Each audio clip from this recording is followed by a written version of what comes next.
Combien tu peux gagner par mois? Par mois, je peux toucher pas moins de 100 000, 200 000. C'est quoi le freelancing? Le freelancing, c'est le fait d'apprendre une compétence et de la monétiser en fait. Est-ce que tu peux donner une définition du funnel building en quelque sorte? Le funnel building, c'est le fait de créer des tunnels de vente. Est-ce que tu peux me parler de ton parcours scolaire? Je suis allée à l'école un peu plus tôt. Je pense que c'était aux environs de 4 ans. À 16 ans, j'avais déjà le bac. À 17 ans, je suis à l'université. J'ai eu une mauvaise expérience. Une fois, j'ai contacté un monsieur. Mon message, il n'a pas trouvé un problème à mon message. Mais je ne sais pas, ce qu'il a peut-être pas plu, c'est le logiciel que j'utilisais. Il m'a dit clairement que moi, je vends du faux à mes clients. Je vends du faux, le logiciel, il est faux. Il m'a insulté, il a parlé mal. Alors, bienvenue à tous à ce podcast. Ici, Raoul Fabrice Compaoré. Là, aujourd'hui, je ne suis pas seul car je suis accompagné d'une personne exceptionnelle, une personne extraordinaire, une personne ambitieuse. Mais avant tout, je vais lui laisser la parole afin qu'elle se présente pour ces quelques personnes qui ne la connaissent pas. Salut, c'est Ilfa, j'espère que tu vas bien. Oui, bonjour, je vais bien chez toi. Ouais, je vais super bien. Super. D'accord. Merci déjà d'avoir répondu à mon invitation. Ça fait plaisir. D'accord. Est-ce que tu peux te présenter pour ces quelques personnes qui ne te connaissent pas? D'accord. Alors, je m'appelle Sharifa Ouedraogo, je suis freelance, consultante en marketing spécialisée dans le domaine des tunnels de vente. En gros, mon activité consiste en fait à aider les coachs, les formateurs, les consultants à automatiser leur business et à vendre plus et mieux grâce à la puissance des tunnels de vente et les événements en ligne. D'accord, super. Merci déjà pour cette belle présentation. Je pense que ça regroupe en quelque sorte tout ce que tu fais comme activité. Ce que j'aimerais savoir de base, c'est quoi le freelancing? Alors, le freelancing, en d'autres termes, c'est ce qu'on appelle la prestation de service. C'est le fait d'apprendre une compétence et de la monétiser en fait. C'est un domaine qui a connu son expansion beaucoup plus au moment du Covid-19.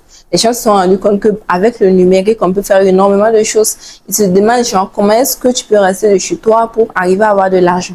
Et c'est de là en fait que les métiers de freelance sont vraiment explosés en fait sur le marché. Voilà, donc le freelancing en gros c'est la prestation de service, apprendre une compétence et la monétiser tout simplement. D'accord. Lors de ta présentation aussi, tu as eu à souligner que tu es funnel builder, c'est-à-dire que tu crées des tunnels de vente. Est-ce que tu peux nous donner une définition du funnel building en quelque sorte? Le funnel building, tout comme les autres métiers du freelancing, parce qu'il y en a plein, c'est le fait de créer des tunnels de vente. Ok? Donc les tunnels de vente, on peut le voir comme une forme d'entonnoir qui permet de faire passer un prospect d'un point A à un point B. Ça veut dire quoi? Le tunnel, c'est un peu comme le site, mais en version plus orientée vers un objectif bel et bien précis. Le site internet, c'est beaucoup plus la vitrine. Tu vois, le site, ça informe ce que tu fais, ce dans quoi tu interviens, c'est du tout en fait. Mais le tunnel, ça prend le modèle de site internet avec un objectif bien précis. Ça veut dire quand tu crées ton tunnel, le parcours, il est différent en fonction de ce que tu attends comme objectif, en fait. Donc, tu veux faire passer un prospect, une personne, d'un point A à un point B, que ce soit pour que la personne laisse ses coordonnées ou que la personne achète directement ou pour peut-être que la personne prenne un rendez-vous d'appel avec toi. Donc, c'est en ça que consistent, en fait, les tunnels de vente. Créer un parcours client pour faire passer un prospect d'un point A à un point B, tout simplement. D'accord, merci pour ces différents éclaircissements. D'accord. Mais en t'entendant parler, on sent que tu maîtrises vraiment ton sujet, on sent que tu maîtrises vraiment le domaine d'activité dans lequel tu exerces. Alors que je sais que ce ne sont pas des compétences que tu as apprises à l'école. Est-ce que tu peux me parler de ton parcours scolaire? Alors, en ce qui concerne mon parcours scolaire, on va dire je suis allée à l'école un peu plus tôt. Je pense que c'était aux environs de 4 ans. Je n'ai pas fait petite ni moyenne section. Je suis allée directement en CPE. Je ne sais pas comment on peut s'arranger. À 16 ans, j'avais déjà le bac. À 17 ans, je suis à l'université. Bon, je ne savais pas trop quoi faire à l'époque. J'étais assez timide, je manquais assez d'informations. Et il n'y avait pas trop le choix qui s'offrait à moi, tu vois.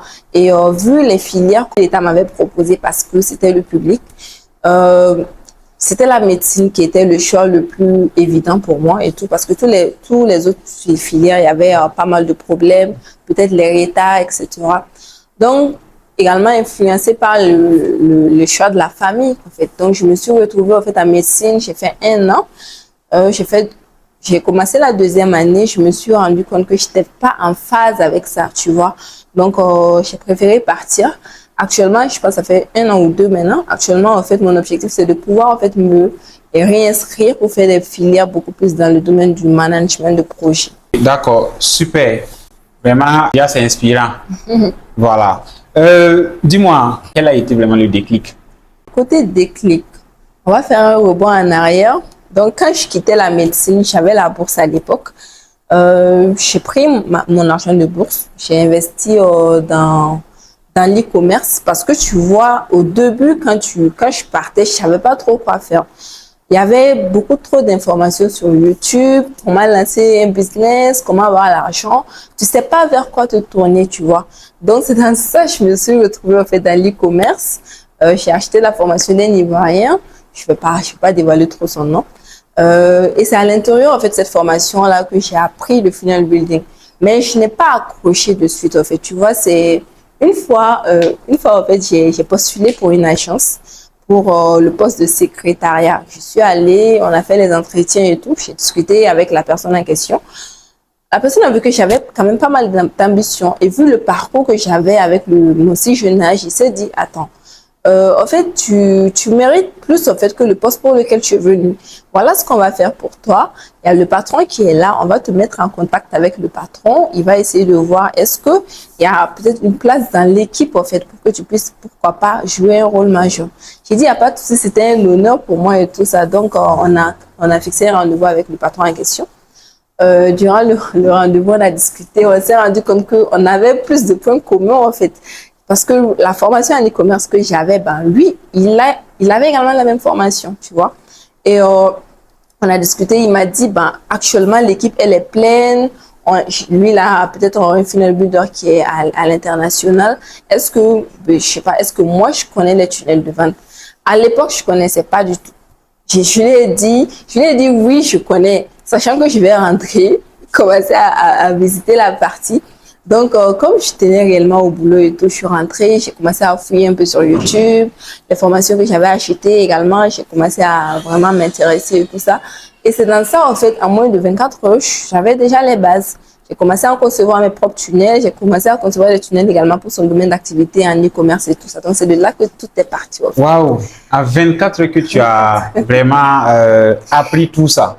Et surtout, toute seule et en autodidacte. Là, déjà, c'est à féliciter. Et je vois que ton parcours est vraiment méritant.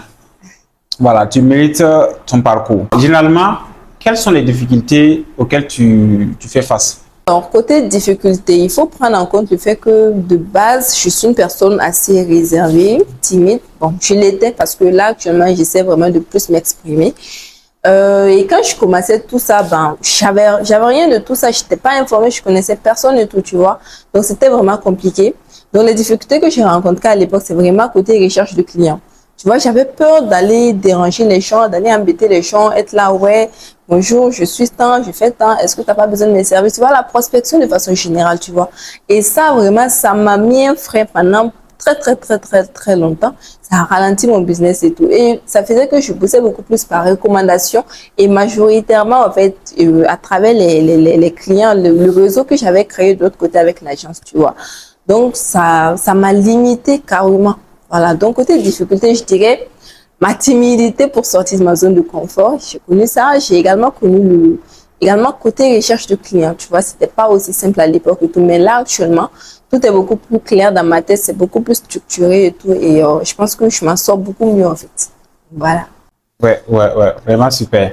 Comme on l'a toujours dit, vouloir, c'est pouvoir. C'est clair. Quelles qu'en soient les difficultés que tu traverses, si tu veux vraiment quelque chose là, tu finiras vraiment par l'obtenir. Et là, je ressens vraiment cela dans ton parcours. Dis-moi, tu sais, moi personnellement, je vois rarement de filles se lancer dans ce domaine d'activité. Parce que, bon, généralement, quand on voit, bon, c'est des jeunes, voilà, c'est des hommes qui se lancent dans ce domaine d'activité, quoi. Et toi, tu as décidé de te lancer dans ce domaine-là. Dis-moi, est-ce que souvent, les gens ne sont pas réticents à ton égard? En vrai, pas du tout. Je dirais même que c'est un avantage parce que, en tant que femme, je vais dire, les gens, lorsque tu les contactes, tout, ils se disent, waouh, c'est impressionnant, en fait. Genre, une femme qui évolue dans le numérique et tout ça. Ils sont curieux, tu vois, ils ont envie de savoir qu'est-ce qu'elle a offert. Donc, dans ça, ça tourne beaucoup plus au fait d'opportunités. Et effectivement, je reçois pas mal de messages des personnes qui me félicitent, qui me disent, ouais, bravo. Eux, c'est rare qu'ils voient des femmes se lancer sur le numérique. Et effectivement, tu as raison. Mais en vrai, les gens sont pas réticents. Je pense qu'ils sont beaucoup plus ouverts d'esprit actuellement. Et bon, surtout comme c'est un marché beaucoup plus évolué et tout ça, donc ils sont vraiment carrés dans la tête. Il n'y a même pas de souci en fait. Super. Quelles sont toi tes stratégies aujourd'hui pour avoir des clients? Alors, côté stratégie pour avoir des clients, c'est simple. Il y a deux façons d'avoir des clients dans le freelancing et dans le funnel building dans mon cas. La première façon, c'est faire de sorte à ce que le client vienne vers toi. La deuxième façon, c'est de faire de sorte à ce que toi, tu ailles vers le client. Donc, pour la première manière de faire, c'est dans la création de contenu. C'est également à travers les plateformes de freelance parce qu'il y en a plein. Il y a Camop, il y a Upwork, etc. Là, c'est le client qui, peut-être à travers ta création de contenu, il voit ce que tu fais et tout ça et il te contacte directement, voilà, pour avoir de tes services et tout. Et des clients également qui se rendent sur les plateformes de freelance pour chercher les freelance pour faire les tâches et tout ça. La deuxième manière de faire, c'est la prospection. Tu vois, tu pars vers le client, tu fais du lead sourcing, comme on peut le dire. C'est le fait de rechercher en fait ton client type. Une fois que tu trouves ton client type, tu structures ton message et tu le contactes en fait. Voilà, et ça glisse en fait, tu vois. Donc, c'est en alliant la création de contenu plus la prospection pour maximiser beaucoup plus en fait les choses. D'accord. Est-ce que tu as une anecdote là-bas, genre, tu as essayé de closer un client et ça a été vraiment une bonne expérience pour toi? Bonne expérience, oui. Il y a eu une mauvaise expérience également. Une fois, j'ai contacté un monsieur qui est assez renommé quand même. Je l'ai contacté. Mon message, il n'a pas trouvé un problème à mon message, mais je ne sais pas, ce qu'il a peut-être pas plus, c'est le logiciel que j'utilisais. Parce que tu vois, les gens, lorsqu'ils manquent trop d'informations ou lorsqu'ils ont connu peut-être une mauvaise expérience avec un certain outil, ça peut bloquer quelque chose dans la tête. Et le monsieur, je me rappelle, il faisait partie de mes premières prospections. Il m'a dit clairement que moi, je vends du faux à mes clients. Que je vends du faux, le logiciel, il est faux. Il m'a insulté, il a parlé mal. J'ai dit, OK, il n'y a pas de souci. J'ai fermé la discussion et puis je suis partie. En vrai, c'est ça aussi, il faut avoir le cardio. Parce que si tu as un moral qui n'est pas à un niveau, tu vas laisser. Parce que, en fait, il faut pas être trop dans l'émotion, sinon tu vas avoir des problèmes, en fait, dans le domaine. Côté bonne expérience, oui, l'avantage avec ce que je fais, c'est que je peux discuter avec des personnes qui, de base, sont inaccessibles, en fait. Tu vois, des personnes, quand même, tu te dis, même dans tes rêves, tu vas te dire, c'est pas possible que tu puisses discuter avec ces gens-là. Donc, c'est ça aussi l'avantage. Même récemment, j'ai pu avoir une personne avec laquelle j'ai discuté qui est assez renommée sur les réseaux sociaux, Facebook, TikTok, etc. Voilà, la première fois, lorsque je l'ai contacté, il n'a pas trouvé de problème. Il a dit, il n'y a pas de souci. J'ai discuté avec sa campagne, premièrement. On s'est accordé, il m'a fait comprendre qu'effectivement, c'est quelque chose qu'il veut mettre en place et tout. J'ai dit, ça marche. Moi, c'est mon domaine d'activité, en fait. Pourquoi aller chercher loin quand je peux tout gérer? Donc, je lui ai dit, bah, si c'est bon pour elle, on peut faire un autre appel. Et là, je vais lui présenter en fait ce que j'ai à offrir et tout. Et si ça c'est aligné avec eux, leurs différents objectifs, on pourra collaborer ensemble. Et que également, je lui ai demandé est-ce que c'est possible pour que lors du deuxième appel, genre, son partenaire soit là parce qu'il est directement concerné également par le projet.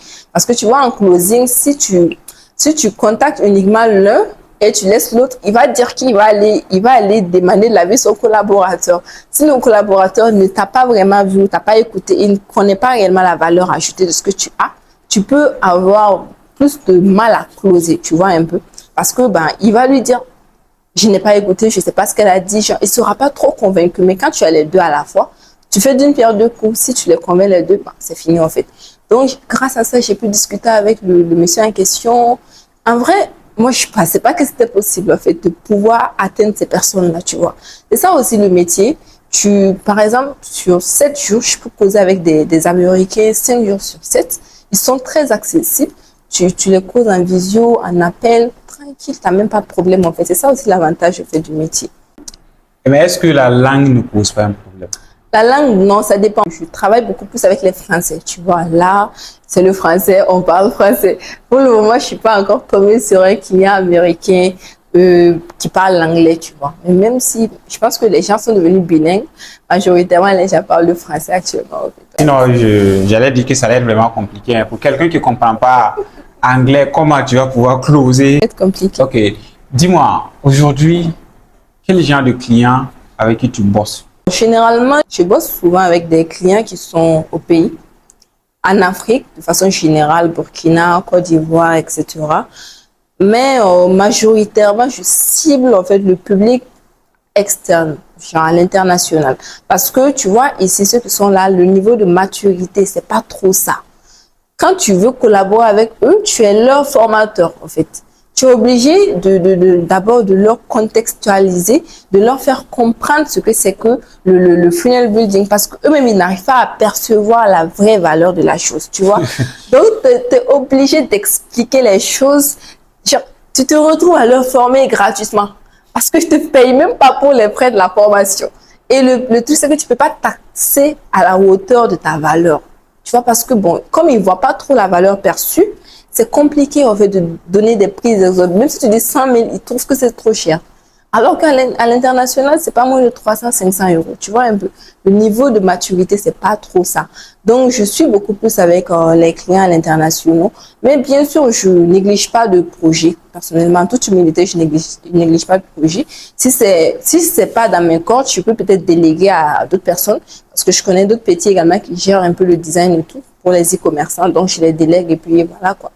Donc, c'est un peu ça. Donc, beaucoup plus à l'international. Souvent, des projets ici également pour. Et aujourd'hui, je sais que tu as pas mal d'expérience. Tu as vécu pas mal de situations qui t'ont vraiment forgé. Comment tu as structuré ton business aujourd'hui? Côté structuration du business, il faut comprendre que c'est pas aussi simple. Comme je te dis, comme c'est un marché qui est à l'international, le niveau d'exigence est assez élevé, tu vois. Et tu vas tomber sur plusieurs types de clients. Et même une fois, une dame qui m'a dit que je manquais de professionnalisme, qu'il fallait que je revoie ma façon de travailler. Et elle avait raison. Parce que c'était flou même dans ma tête déjà. Tu vois, je ne savais pas comment arriver en fait à, même si le client, il close, genre, tu l'as closé, il a payé, je ne savais pas vraiment comment arriver à rendre le projet tout en restant professionnel, récolter toutes les informations dont tu as besoin. Tu vois, c'était assez compliqué. Mais actuellement, en tout cas, je me suis posée, j'ai dit, OK, il n'y a pas de souci. Je vais d'abord commencer par identifier ma vraie cible. Et une fois que je l'ai fait, j'ai construit mon offre autour de ma cible. J'ai conçu mon portfolio. Voilà, dans le cas où le client vient vers moi, il dit « Hello, comment tu vas? Est-ce que tu es, voilà, j'ai vu que tu fais les tunnels de vente. Est-ce que tu peux me donner peut-être ton lien de site? Je vais voir un peu ce que tu fais, genre, tes avis clients, etc. » Parce que c'est très important également les témoignages clients. Je lui balance mon portfolio, si ça répond à tes besoins, c'est nickel, on collabore et tout ça, tu vois. Donc c'est dans ce sens que le portfolio, il est très important parce que ça parle pour toi, tu n'as plus besoin de trop parler en fait. Et dans le cas où c'est toi qui prospectes le client, ce que je fais, c'est quoi? Ben, c'est simple, je le contacte comme si j'avais, et bien sûr, j'ai de la valeur à lui ajouter, tu vois. Donc, je viens en mode, j'ai la valeur à t'ajouter. Tu fais ceci, cela, mais tu peux mieux faire en faisant ceci, cela. Je peux t'expliquer comment est-ce que je peux arriver peut-être, voilà, ben, à t'aider à faire ceci, cela, etc. Et est-ce que ça te dit qu'on puisse en parler, peut-être en appel, etc. La plupart du temps, ça marche. Ils disent oui, il n'y a pas de souci. S'ils voient réellement la valeur perçue de ce que tu as à leur apporter, ça marche en fait. Vous passez un appel, je passe un appel visuel avec eux, peu importe le type de client. En Amérique, en France, etc. Tu passes un appel visuel avec. Ça veut dire qu'il ne faut même pas être timide. Voilà, tu te retrouves en fait dans une zone d'inconfort. Bon, tu ne les connais pas, ils ne te connaissent pas. C'est à toi de tisser des liens et tout ça, de faire le pas. Donc, tu viens, tu discutes avec eux, oui, voilà, essaie de comprendre un peu leurs besoins, ce qu'ils font, comment ils le font, comment ils le structurent et tout, pour voir est-ce que toi, tu réponds à ces besoins-là, en fait, tu vois. Parce qu'il ne faut pas aussi prendre un projet que tu ne peux pas gérer. Sinon, tu vas avoir des mauvais retours clients et ça va impacter sur ton business, tu vois. Donc, lorsqu'on discute, je vois un peu si c'est dans mes cordes. Si c'est dans mes cordes, il n'y a pas de souci. Je lui dis, OK, est-ce qu'on peut faire un deuxième appel? Là, je vais te proposer, voilà, ma solution pour te permettre d'atteindre tes objectifs. tout en sachant que tu as pris le soin d'identifier les objectifs de la personne durant le premier appel. Donc, tout ça, ce sont les stratégies de closing. Je ne vais pas trop rentrer dans les détails parce que ce n'est pas mon domaine d'expertise. Alors, majoritairement aussi, ça marche. On part à un deuxième appel, je lui présente mon offre et tout. Si c'est bon pour lui, genre, on s'accorde, il paye la moitié. Je commence le travail. Une fois qu'il a payé, je lui envoie la facture, puis le contrat. En fait, je lui envoie également un formulaire pour prendre toutes les informations dont j'ai besoin. On passe également un appel visio pour que je puisse peut-être, s'il y a des zones d'ombre et tout, éclaircir. Et puis, je commence le travail. Si je finis, je paye le restant. Je lui remets le travail, j'automatise tout. Et puis, c'est nickel. Dans le cas peut-être de mon accompagnement, ça c'est sur une durée en fait, de 3 mois. Donc là, ça me permet réellement d'être professionnel, de donner réellement une vraie valeur perçue et vraiment ne pas me disperser, tu vois un peu. Ok, d'accord. Est-ce qu'en 2025, on peut affirmer avec un grand oui que le funnel builder nourrit vraiment son homme? Oui, oui, oui, oui et oui. En 2025 et même dans les années à venir, moi je peux parier parce que actuellement, les gens ont compris que le site ne vend pas. Le site seul ne vend pas. Pas que le site n'est pas utile, l'un n'empêche pas l'autre. Mais le site, comme je l'ai dit, c'est un fourre-tout en fait. Tu mets tout à l'intérieur. Alors que quand tu donnes le choix aux clients, ben, ils finissent par ne pas trop choisir parce qu'ils ont trop le choix, ils hésitent, ils réfléchissent et là, tu peux les perdre en fait, facilement. Alors que le tunnel, c'est plus la conversion, c'est un objectif bien précis. Donc, les gens l'ont compris. Et là, actuellement, nombreux sont ceux-là qui sont en train de se rediriger en fait vers ce modèle en fait de site, tu vois. Donc, pour ceux peut-être qui se lancent dans le funnel building, il y a la capacité de bien manger à l'intérieur en fait. Parce qu'un seul contrat, tu peux signer 500, 1000, 1500, 2000, 2500 euros. Donc, ça marche à fond. Et combien un funnel builder peut gagner par mois? Alors, sur cette question, je dirais que ça dépend. En vrai, il n'y a pas de prix fixe pour dire que mensuellement, tu peux toucher tant. Parce que tu ne contrôles pas tes finances. Tu peux faire un mois, tu peux chômer pendant un mois ou deux. Surtout quand tu commences et que tu n'as pas de réseau, ça peut être compliqué. Parce que tu connais personne, tu vas te diriger vers qui? Si tu n'as pas les bonnes formations, parce que les formations également, c'est à des niveaux. Si tu as peut-être pris un niveau de formation assez pas trop poussé, bon, tu vois que tu es très limité en fait. Mais si genre, tu as les bonnes formations, on va te montrer comment avoir les clients et tout ça. Mais si tu n'as pas le réseau, ça peut être compliqué, tu vois. Donc, tu seras là à tourner, tu peux faire 2, 3, 4 mois, 5 mois même sans toucher un seul centime en fait. Parce que les gens ne te connaissent pas, tu es nouveau, tu es novice, tu n'as encore rien prouvé, tu vois. Donc, tu peux faire, et d'un coup comme ça, tu peux signer un client à plus de 1000, 1500 euros. Et du coup, tu commences à vivre en fait. Donc, en fait, tu ne contrôles pas tes finances. Tu ne peux pas dire que par mois, tu peux faire 100 000, mais en tout cas, avec la persévérance et le travail, tu peux t'assurer au moins que par mois, minimum 100 000, 200 000, c'est le minimum en fait. Vu que tu es funnel builder, toi personnellement, combien tu peux gagner par mois? Moi, la prospection, c'est vraiment mon seul problème. Mais je peux dire par mois environ, avec les mini-projets ici, je peux toucher pas moins de 100 000, 200 000. Le temps, pourquoi pas, de toucher peut-être des clients beaucoup plus avancés, en fait, pour des contrats à plus fort budget. Voilà. Donc, minimum 100 000, 200, 300 souvent, en fait. D'accord. Dis-moi, quel a été le contrat qui t'a le plus fait gagner beaucoup d'argent? On va dire, c'était en fin d'année, novembre, décembre. J'ai touché, en fait, un contrat à plus de 1500 euros. Voilà. C'était, on va dire, c'était la première fois que je touchais, en fait, une si grosse somme. Je peux pas oublier. Ouais. 1500 euros. 500 euros. Ça part dans les millions. Facilement, tu deviens millionnaire. Je connais un collègue récemment, il a signé un client à plus de 2500 euros. Ça veut dire quoi, genre? Et en plus, c'est pas fini. Lorsqu'il va faire le lancement de la personne, il touche des commissions, je pense que c'est 10 ou c'est 15%, il a fixé pour chaque vente qu'il va faire en fait à travers, durant son programme d'accompagnement. Et c'est également, je tenais à ajouter quoi, que il y a des gens qui, genre dans l'année, eux, ils veulent juste 2 ou 3 clients. Avec 2 ou 3 clients, eux, ils vivent bien de l'année tranquille. Ils ont leur prix d'entrée peut-être à 3 000 euros et ils donnent un pourcentage durant tout le long de notre accompagnement. Chaque fois que tu vas faire des ventes à travers notre système, eux ils touchent peut-être 30%, 20% pour gérer leur agence, tu vois. ils n'ont plus besoin de trop de trucs. Il y a des gens, ils ont tellement eu l'argent à l'intérieur que ils se sont retirés, ils ont laissé le marché aux petits et ils font voilà maintenant des formations, tu vois un peu. Donc en vrai, c'est ça le truc en fait. Tu vas pas être dedans éternellement, mais en tout cas, c'est idem chez moi parce que j'aspire également à ce modèle-là, sur le modèle d'agence, tu vois.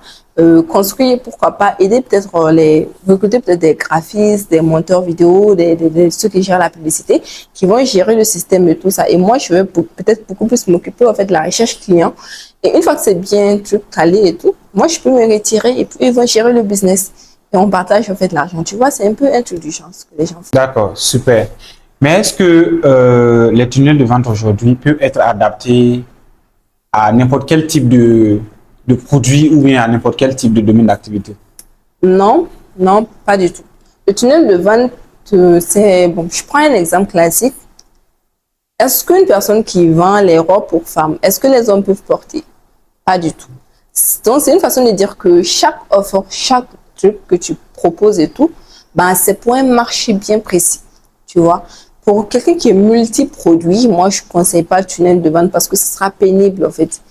Tu auras à construire plusieurs tunnels pour chacun de tes produits, tu vois.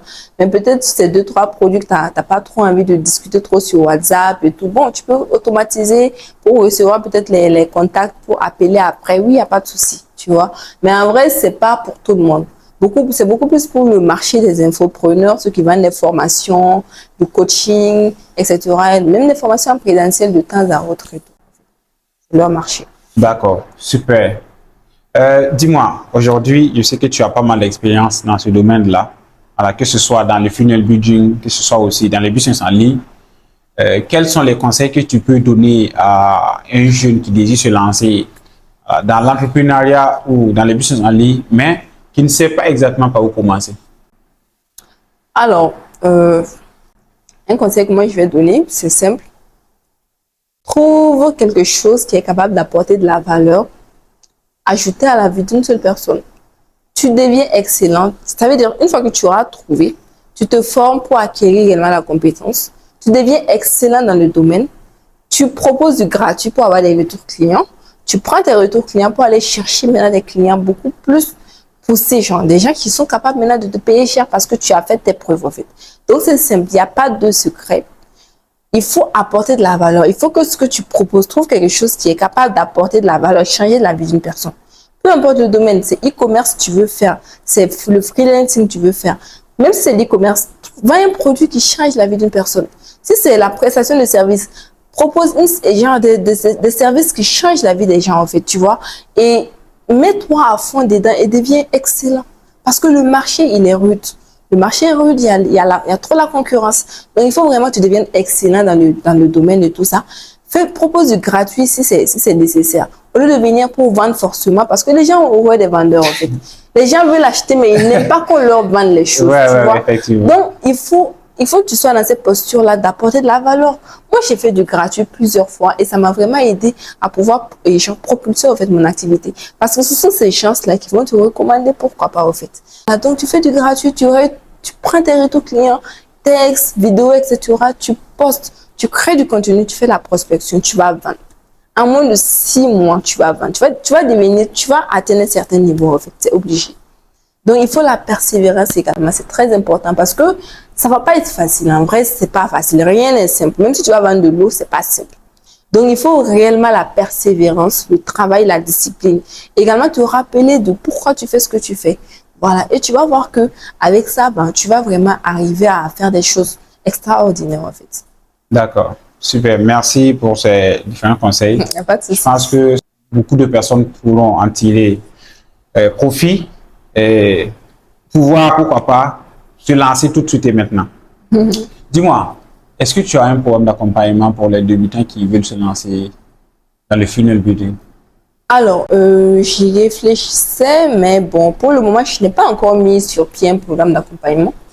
Mais ce que je peux faire, par exemple, pour ceux-là, si la demande est assez forte, on pourra, pourquoi pas, lancer des sessions de masterclass que ce soit en présentiel ou en ligne. Mais je tiens à préciser pour ceux qui aiment les trucs gratuits, nous, si on va lancer nos sessions, ce ne sera pas du gratuit. Parce que tu vois, les gens, ils ont horreur du gratuit. Quand ils viennent apprendre gratuitement, ils n'appliquent pas. Ils pensent que ouais, ben, c'est du blabla et tout.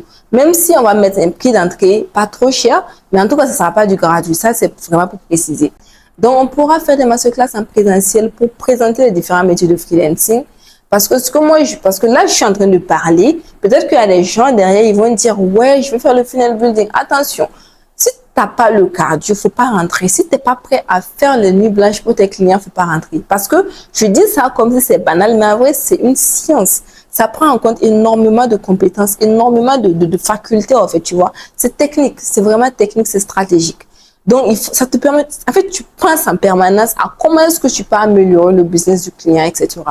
Donc, faut pas voir le côté argent, tu te ris, tu rentres, tu fais 6 mois, t'as pas l'argent, tu vas dire, c'est moi, je t'ai dit que le funnel building, ça paye, pourquoi? Non, attention, il faut faire des choses avec lesquelles tu es en phase, tu vois. Il faut faire des choses qui t'inspirent. Il y a des gens, peut-être que c'est l'écriture qu'ils aiment. Voilà, donc ils peuvent faire le copywriting, la rédaction web, etc. Mais peut-être ils ne savent pas comment s'y prendre. Donc c'est ça aussi l'objectif. Ce qu'on va faire, c'est durant ces masterclass, ce sera une forme d'orientation pour vraiment permettre à ceux-là qui veulent se lancer dans le freelancing de pouvoir le faire, trouver le métier de freelancing qui sera adapté à eux en fonction de leur, on va dire, leur domaine, leur expertise et tout ça, et commencer à toucher au fait leurs clients. L'idée, c'est vraiment vous orienter avec les bonnes formations. Nous, peut-être, on ne va pas vous former directement. Mais moi, comme je suis déjà dans le domaine, j'ai quand même assez d'expérience. Je peux coacher sur comment trouver les clients facilement, etc.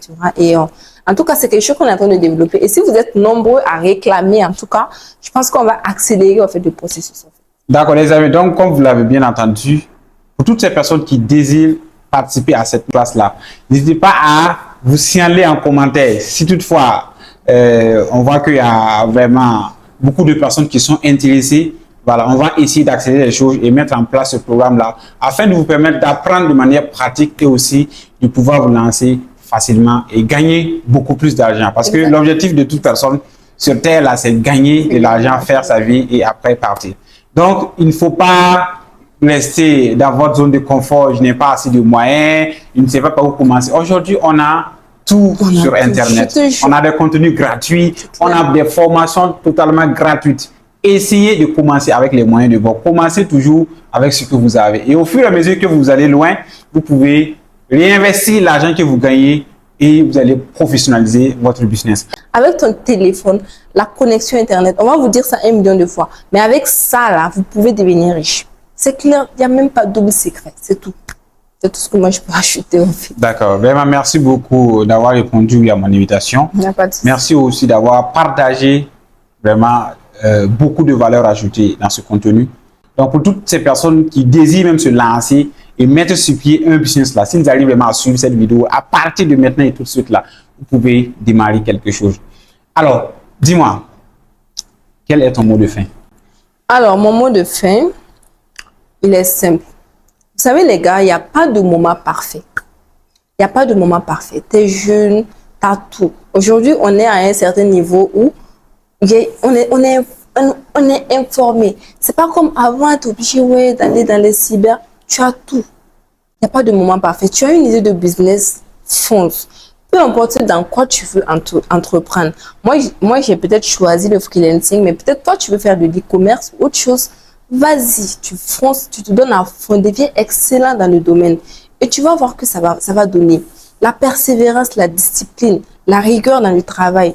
Il faut tellement être obsédé par l'objectif, en fait, que tu es prête à faire tout ce qu'il y a à faire, même si tu n'as pas envie de le faire, en fait, tu vois. Et c'est comme ça que vous allez changer votre vie. Ça ne sert pas d'être là à se plaindre, se lamenter, il n'y a pas l'argent au pays. Les gens se font, je vous jure, les gens se font de l'argent. Moi, j'ai fait l'e-commerce, c'est dans l'e-commerce que j'ai compris qu'en vrai, les gens ont l'argent. Je te jure, il faut avoir un bon truc, quelque chose qui apporte de la vraie valeur. C'est comme j'insiste dessus. Et quelque chose qui est capable d'apporter de la valeur et tu proposes sur le marché. Tu vas voir que tu vas avoir énormément d'argent. Il n'y a pas de secret, en fait. L'argent, là. Et également, je tiens également à rappeler que l'argent aime la rapidité. Il ne faut pas être là à réfléchir. Genre, il faut avoir le bon business plan. Les jeunes aujourd'hui, ils sont comme ça. Ils veulent avoir un business plan bien carré, kilométrique. ouais, il faut faire ceci, il faut que... Non, tu vas et tu apprends sur le tas. C'est tout. Tu as une idée, fonce, tu apprends, tu tombes, tu te relèves, tu apprends toujours en fait. On ne perd jamais. Tant que tu n'abandonnes pas, tu n'as pas perdu. Tu apprends. Moi, j'ai échoué plusieurs fois. Vous savez à partir de ça, j'ai fait 6 mois quand je commençais, je n'arrivais même pas à trouver un client. 6 mois, je travaillais, je créais du contenu, je faisais ceci, rien. C'est carrément vers la fin de l'année, je me suis décidée, j'ai dit, avant la fin de l'année, voilà ce que je veux avoir. Et je me suis mis à faire des choses que je n'ai jamais même pu faire avant. Et vous voyez ce que ça a donné en fait. J'ai signé un client, genre novembre, décembre, ça a marché. Donc le travail dur, ça paye. Ça paye. Et peu importe le temps que ça va mettre. Il ne faut pas sauter également les processus. C'est dans ça que vous allez tomber dans le bédou magique en fait. Voilà. Donc l'argent facile n'existe pas. Il faut travailler. Même si c'est l'eau que tu vas vendre, ça ne sera pas simple. Il faut travailler seulement. Choisis un métier. Si tu as envie de faire le freelancing, choisis un métier. Prends ton téléphone, mets la connexion. Connexion que tu utilises sur les galeries TikTok là. Tu mets ça, tu crées du contenu. Tu prospectes, tu apprends une compétence, tu vends. Tu vas avoir l'argent. Voilà. Arrêtez de trop réfléchir. Il n'y a pas un modèle de business parfait.